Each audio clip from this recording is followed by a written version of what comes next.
sewing on a button, usually you think of a hand sewing needle and something that's kind of slow, takes a little bit of time. But did you know that you can actually use a sewing machine to attach buttons? So this button right here was attached using the Singer 1234, so we're going to go over how to do that really quickly and easily on your machine. So I have a replica of my tote bag fabric here, and I'm going to attach a button right in the middle of it. So the first thing we need to do is find our darning plate. The darning plate is the little transparent gray piece that came with your machine, and the reason that we're going to use the darning plate is to cover up the feed dogs or the feed teeth. So what the feed dogs do is actually pull the fabric through the machine as you're sewing. And you don't want to do that when you're sewing on a button. You want the fabric to stay stationary. So we're going to cover up those teeth so that they don't grab onto the fabric and try to move it as we're sewing.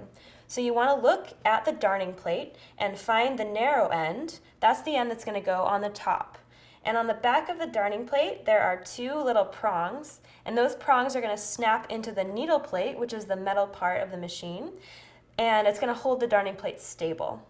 So just to give ourselves a little bit of room, we're going to take off the regular presser foot, so that just pops right off if we pull it towards us.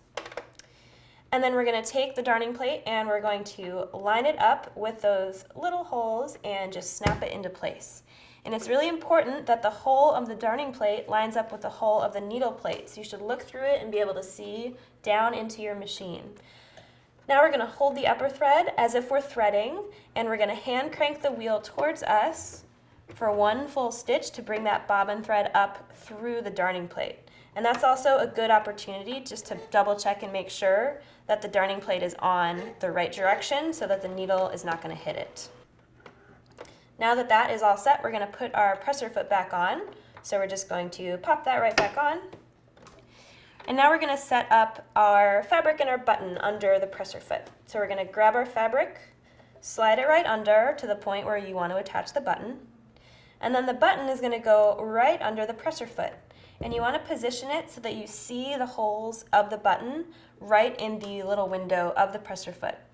And we need to set our machine for a zigzag stitch, and which zigzag stitch you pick will depend on the width of the holes in the button. So you want to pick a stitch that's going to line up with both of the holes as it sews back and forth.